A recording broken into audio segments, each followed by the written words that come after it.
Hi, magandang gabi po ulit sa inyong lahat. And for our fourth reading of the day, medyo kakaiba po ito dahil gusto ko lang po kayong bigyan ng wishing incenso at bibigyan tayo ng angel reading number for today, no? At habang tayo ay nag-i-incenso, meron kayong angel number na reading for today, no?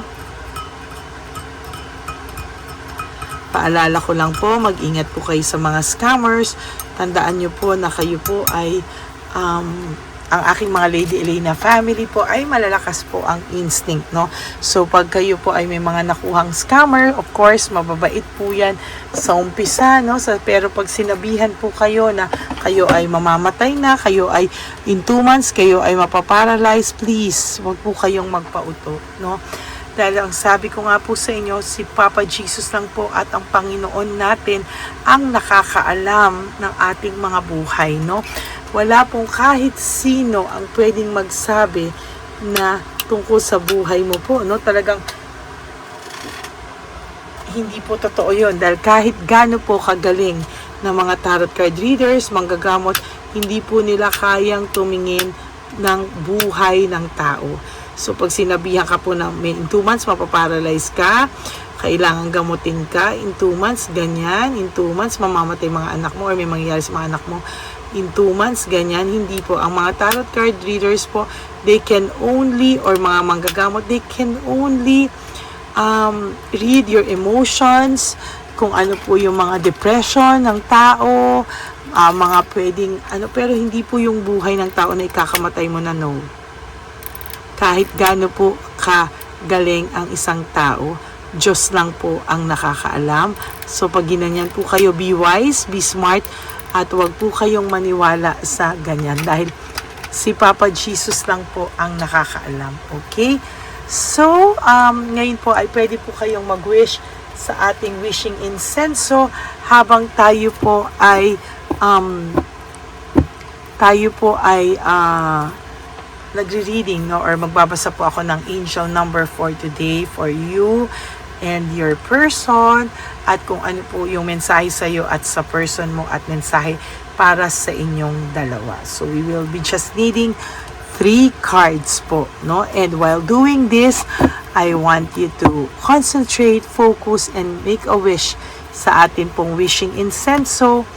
At lahat po ng tao na mag-wish, no, somehow is basta good intention po and will not harm anybody, no?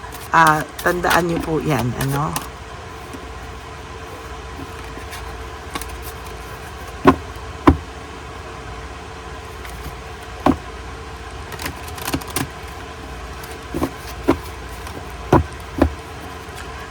Okay, pili lang po tayo ng 3 cards. Sabi ko nga po, I will be needing just 3 cards for today. Sana po ay makita natin kung ano po ang para sa inyo. Again, mag-iingat po kayo sa mga scammer. Be wise, huwag pong magpauto, huwag pong maging marupok, huwag pong magpadala sa mga scammers kapag may nananakot po sa inyong mamamatay ka na, mapaparalyze ka na in 2 months. Talagang alam niya pa, ha? In 2 months, alam niya pa na mapaparalyze. Oh my God, that is a scam, no? Sasabihin na meron sa inyong ganito, ikakamatay mo. No, mag-isip po kayo na lahat tayo ay tao lang, no? At hindi po tayo, wala pong nakakaalam sa atin ng buhay natin kahit sino kung hindi si Lord lang, except sa mga doktor siguro, no?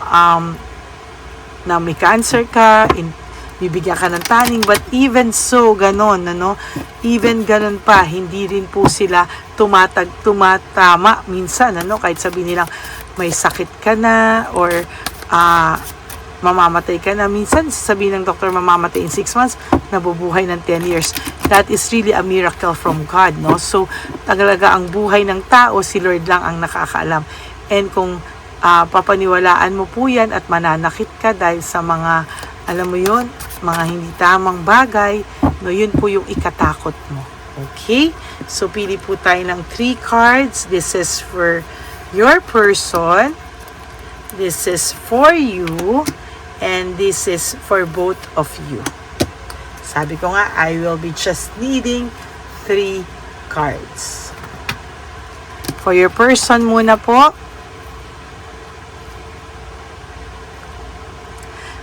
1010, it's up to you. Sabi sa person mo, it's up to you. Kung sino man ang nakasakit sa iyo to, kung sino man tong person na to na nakasakit sa iyo, parang sinasabi dito, siya ang bahala, no, sa mga pinagkagawa niya. Moderate patience, binigyan mo to ng patience. Meron dapat siyang clarity, kasiyahan, movement, self-realization. Dapat magkaroon siya ng self-realization kung nakasakit siya. Dapat may taking action daw. Dapat siya mismo ay mag-take ng action to apologize because you gave this person an unconditional love, no? Binigyan mo itong person na to ng unconditional love. It's time to put those long cherished ideas into action.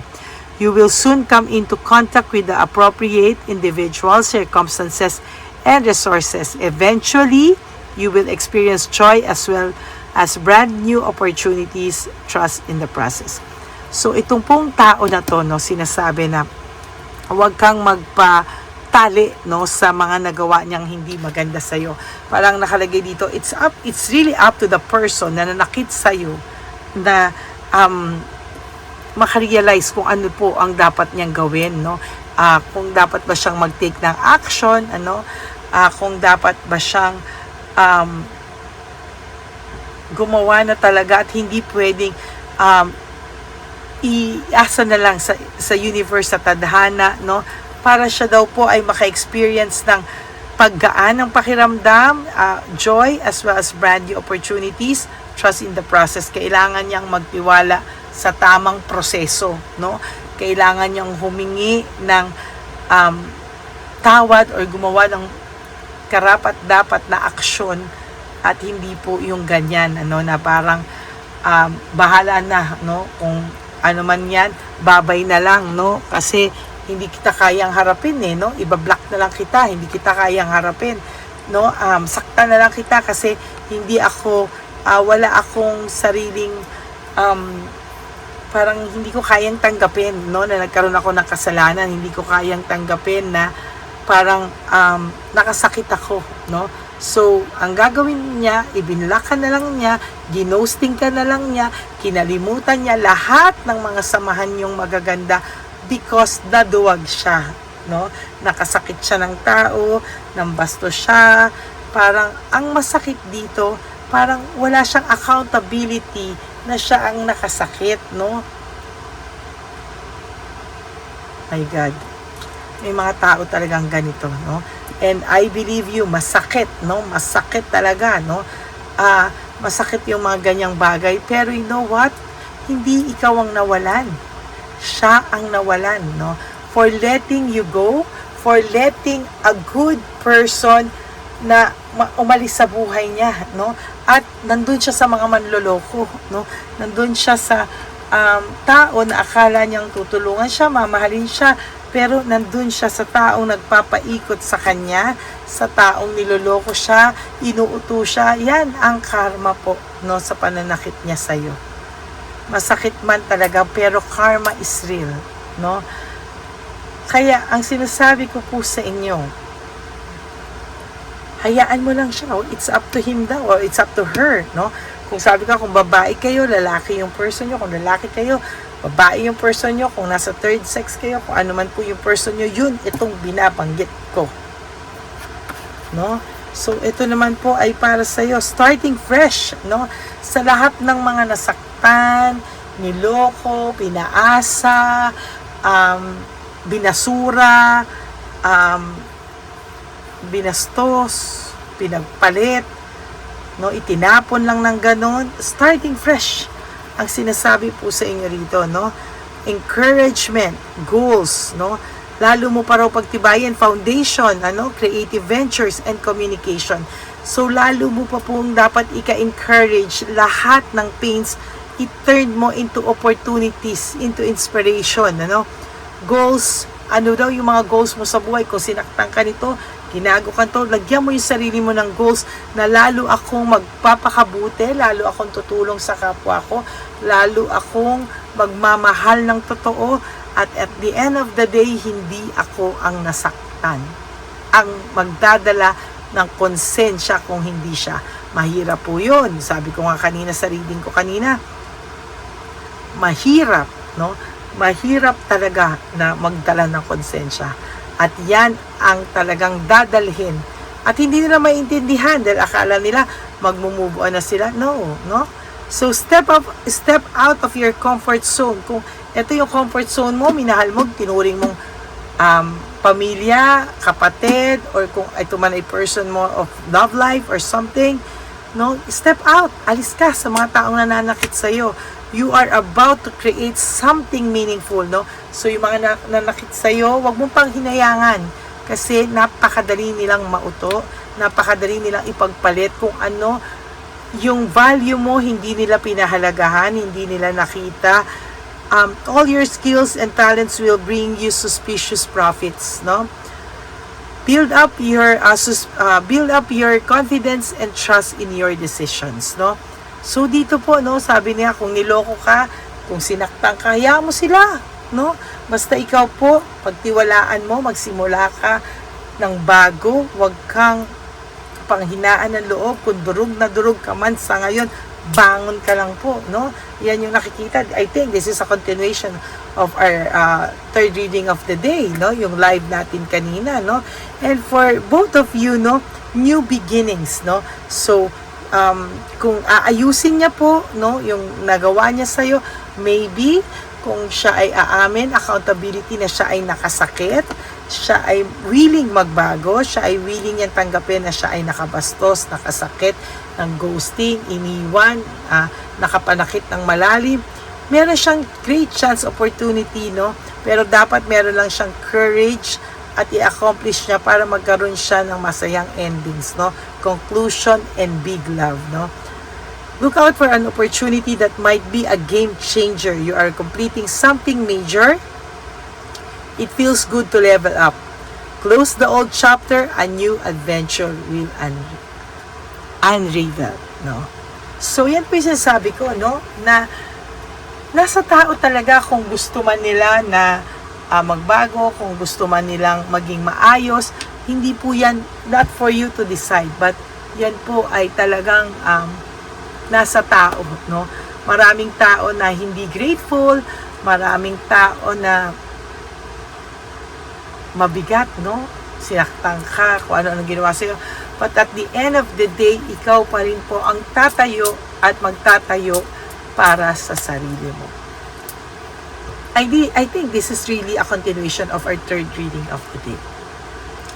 So yan po, no, napakagaganda po ng ating mga readings ngayon, lalo na yung live kanina and then this one, no, I think this is really a continuation. So ayan po, this is your fourth reading of the day. I hope na resonate kayo, and if you do, can you please give me a like and comment down below para alam ko po yung emotions nyo. And don't forget to make a wish sa ating wishing incenso, no? And to all my ever loyal, solid, and faithful na Lady Elena family na gustong magpa-private reading with me, you may message me po at Ladyly Elena, that's Ladyly Elena. Pinareho ko na po, Ladyly Elena, so binago ko na yung YouTube channel ko. Ginawa ko na po siyang Ladyly Elena para hindi na kayo maguluhan. Okay, so that is your fourth reading of the day, and mahal na mahal ko po ang aking mga ever solid, loyal, and faithful na Lady Elena family na mabubuting tao. At alam niyo po yun, wala naman po akong Lady Elena family na masama. Yun po ang pinagpapasalamat ko. And for my how many years, no? Lahat po ng na-appreciate ko po na lahat ng mga comments nyo sa akin ay lahat magaganda, no bashing, no, wala pong bashers ako. No, only kung ito po ay mga sugo ng ating mga nagagalit sa ating mga kalaban, ba't naglilipatan sa channel natin, kasi hindi po ako nangangako ng mga bagay na hindi ko kayang gawin. Sinasabi ko po agad kung kaya o hindi kaya. Ayoko pong gumawa ng mga masasama, hindi po ako gagawa. Huwag niyo po akong lapitan. Kung ang gusto niyo po pagawa, mga sasama, no, I cannot do that, no? mabuti po tayong spirit, good spirit tayo, mabuti po tayong tao, no? And ayoko pong manloko, no? Kaya lagi po akong honest. Kaya kahit ma-disappoint po yung mga kausap ko, I'll always make sure na nakalatag po at honest po ako sa aking mga Lady Elena family. Yun lang po talaga yung aking mapapagmalaki. And for those of you na ano mo yun, na nangangailangan ng tulong, basta seryoso po, and gusto magpa-private reading, you may message me po at Lady Elena. Ayan. No? So, gusto na kausap, payo, lahat po yan. Kontakin niyo lang po ako. No? And make sure po na marinig niyo yung boses ko para hindi po kayo ma-scam. Nakakatakot po. Napakadami pong scammers. Sabi ko nga sa iyo, napakadaming ipapangako sa inyo. Napakadaming, minsan po nananakot pa, yun nga, na kailangan magpagamot ka sa kanila kasi 2 months na lang, mapaparalyze na kayo. 2 months lang, mamamatay na kayo, yung mga ganyan, ano. At 2 months lang, kailangan magamot ka, kundi mapaparalyze ka, maagapan lang, oh my God, no. Diyos lang po ang nakakaalam, and I will not do that. Hindi po ako gagawa ng mga pangakong ganon, panlulokong ganon, just to get the attention and just to, alam mo yun, mang-agaw ng mga subscriber. No, I will not do that po, no. Ako po ay gagawin ko po ang lahat na maging honest sa mga ever loyal, solid and faithful na Lady Elena family. Kung saan lang po tayo, walang dagdag, walang bawas, walang pananakot, no judgment, dun lang po tayo sa totoo, no. Kaya kung napapansin niyo po, yung mga sugo lang yung mga bashers natin minsan, pero sa totoo lang po, proud po akong sabihin na mahal po ako ng mga Lady Elena family ko po. At kahit po sabihin maliit lang ang community natin, kahit po sabihin na hindi pa tayo nakakaabot ng silver button, at hindi pa tayo, ang mga views natin ay ilang libo lang, pero maraming na rin po yun, maraming salamat.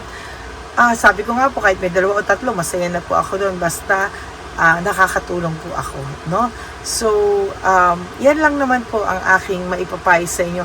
And always remember not to prioritize yourself, forgive yourself, and always choose to love yourself, because self-love is still the best love of all. And sabi ko nga po, paulit-ulit ko sasabihin sa inyo that life is so short. Don't make it shorter by stressing yourself from all the pains and the heartaches na binigay sa inyo na kahapon. Just surrender everything to the divine universe and just let go and let God write your life and love story. Ako po ay magbabalik bukas for another set of reading. Sana po ay napanood niyo na po yung first, second, and third reading bago po kayo tumalon dito sa fourth reading of the day. And bukas po magla-live ako, hindi ko lang po alam kung anong oras, pero hintayin niyo po. Definitely our first reading would be a live reading, or kung ano man po, kung hindi man first reading, second reading, basta may live po ako tomorrow. Okay? So yan, maraming salamat po, and God bless you all, and pinapaalalanan ko po kayo, ingat po kayo sa mga scammers. Okay? Tandaan niyo po, Diyos lang ang may hawak ng buhay natin, at walang kahit sino man, at kahit gaano ka pa kagaling, hindi po malalaman na kahit sinong tao, Diyos lang po ang may nakakaalam sa buhay ng bawat tao. God bless you all, and I love you all, and I will all see you again on my next reading. Dito lang po yan sa Lady Elena. I love you all, and good night. Bye!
bigay yan ni Papa Jesus. Ano sa'yo?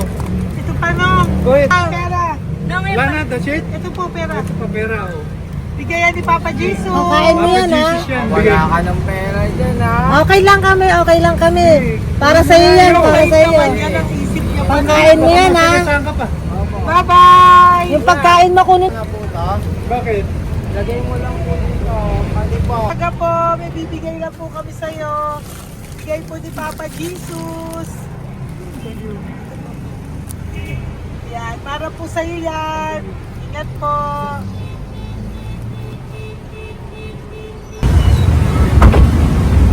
Gandang tanghali po. May bigay po si Papa Jesus sa inyo. Salamat po. Salamat po. Ito po. Salamat po. Sige siya po kayo sa Pampaw. Thank you po. God bless po, nanay. Apo, apo, apo. Panginoon po. God bless.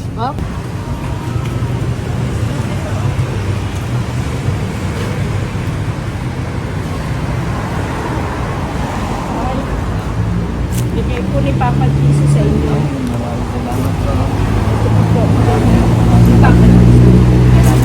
Salamat. God bless po. Kuya, pangkain mo po yan, ha? Kain ka ba nandyan? Po, hindi po. Dito po, nanatimbahan po. Ah! Sa Music Ministry. Doon ka nakapwesto. Opo. Sige po, Sige po, labay po. God bless po. Ingat.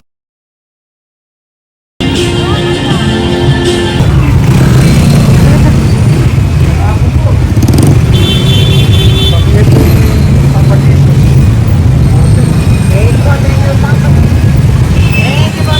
Thank you po, bye po. Meron pa eh. Yo, bigay po yung Papa Jesus. Salamat po. Yun.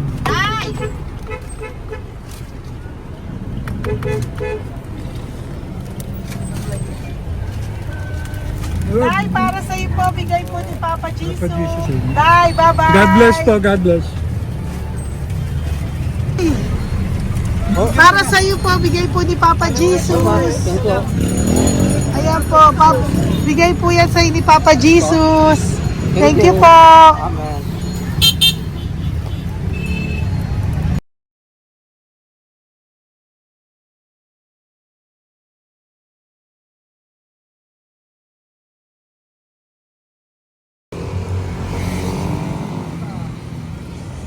Bigay ni Papa Jesus. Kaya pagkain ato po, ha? Madami mong aso, kuya. Alaga mo lahat yan? Oras na eh. Hindi, sa isya na sa iba. Kalagala. Ay, talaga? Salamat po. Kalagala po. E, paano pagkain yan, kuya? Saan mo kinukuha? Sa tambay ko. Lahat. Ang dami. Ang dami niya pong aso. Oh, ang daming aso ni kuya. Sais. May nagbibigay sa inyong pagkain. Nangangalakal ako. Okay po. Tapos, Kaya mo kuya, pag nadaan ako, bibigyan kita ng dog food dito, ha? oo. Dito ka lang ba lagi? Dito ako natutulog. Okay po, sige. Okay po. Marami din akong aso sa bahay, eh. Salamat po. Okay po. Isa. Kuya, pangkain mo yan, kuya.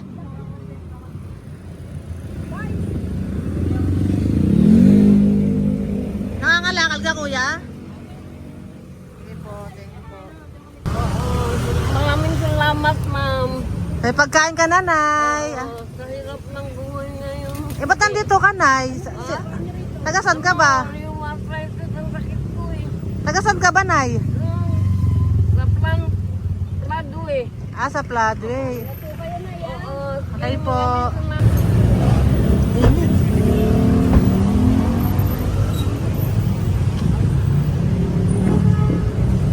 Nay! Bibigay ako sa'yo. Natandaan mo na ako. Ito. Ako po.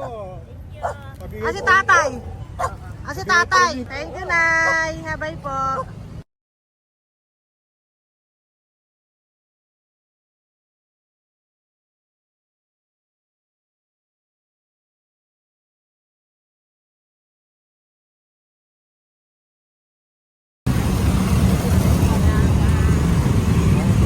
God bless, Tay. Thank you po. Pabigay po. Ay, bigay po ni Papa Jesus. Salamat po. Bigay po ni Papa Salamat po, Jesus. Ito ate. po, oh. Salamat po. Bigay po ni Papa Jesus. Ito pa po. Salamat po, tay. Salamat po, tita. Bye-bye po. Maraming po salamat. Kayo, ate. Opo, ingat po kayo. Taga saan po kayo? Taga Tayabas, Quezon po kami. Mga aita po kami sa Quezon, mga katutubo. Sige, ingat po. God bless.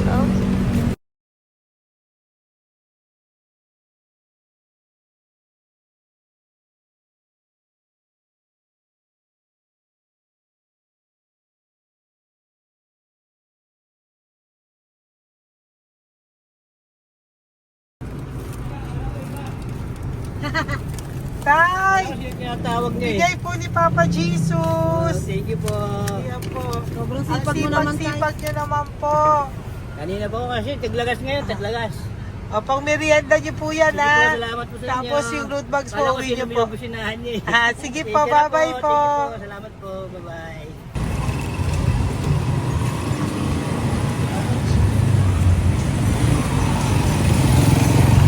Brother! Basta, mabigay ni Papa Jesus. Ang sa'yo. Ang kaya mo yan, ba't hindi ka makatayo? Na ano ka? Okay. Sige, bye-bye. Hello po. Tama. Para sa inyo po, bigay ni Papa Jesus. Thank you very much. Sige po, bye-bye po. God bless you. Tay, magandang hapon po. Bigay po ni Papa Jesus. Ito pa po, Tay. Para sa inyo po. Bye-bye po.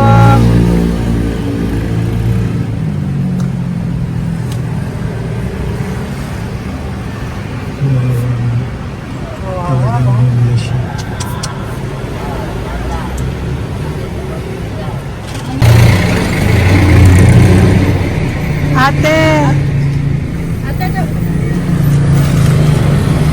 Ano lang, baka maano siya. Ito po, bigay po sa'yo ni Papa Jesus. Ito pa po, pera po. God bless po. Okay, taga saan ka po? Sige, ingat ka po, Hello po, magandang hapon po. Ano po? Bigay po sa'yo ni Papa Jesus. Thank you, madam. Tsaka ito pa po, para po sa'yo. Salamat. Thank you po, ingat po.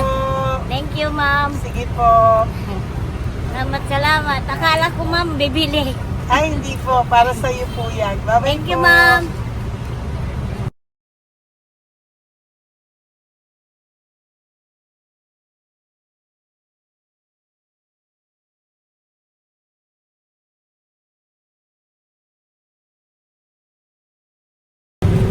Tay, Hirap na hirap. bibigay po ako ng grocery. Hirap na hirap Dito siya. po tayo, dito sa kabila. Ano mo siya, Lies, pa yan. Kawawa naman.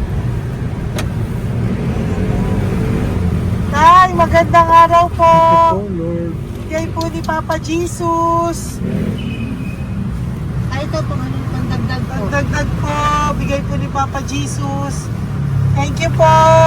Thank you po, Kawawa tay. naman. Diyos ko, hindi na siya makaano mo.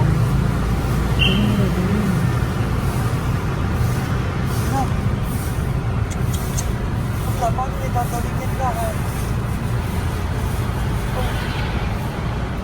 Ano kami yun, narinig ko lang. Siyempre, ang bigat niyan.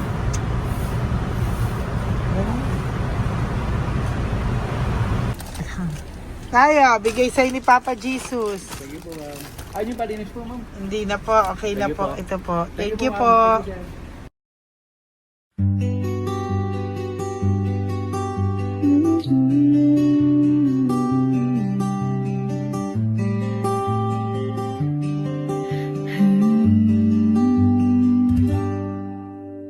Nasa panahon ako ng kalungkutan, panahon na hindi ko alam ang gagawin.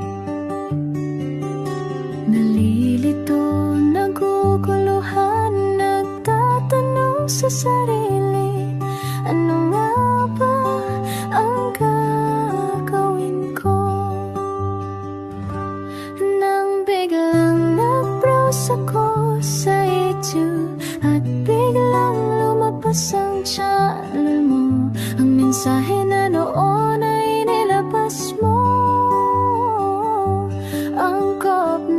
Angkop sa nadarama ko.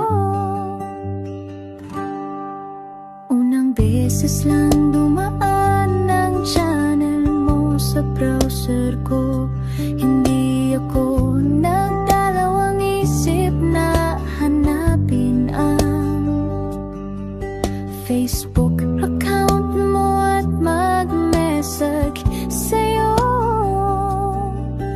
Agad ka naman sumagot sa mensahe ko. Hindi ko alam ang damdamin noon, dahil parang may sumungaw sa aking pag-asa. Nang kaliwanagan sa dilim ng gabi, dumating ka, ikaw ang sagot sa panalangin. Salamat dumating ka at nakilala kita, Madam Elena. Nabago mo ang pananaw ko.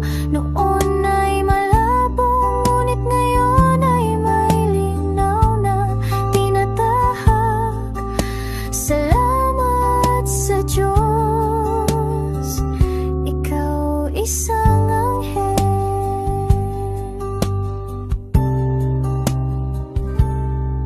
na inihulog sa lupa upang kami ay tulungan na magkaroon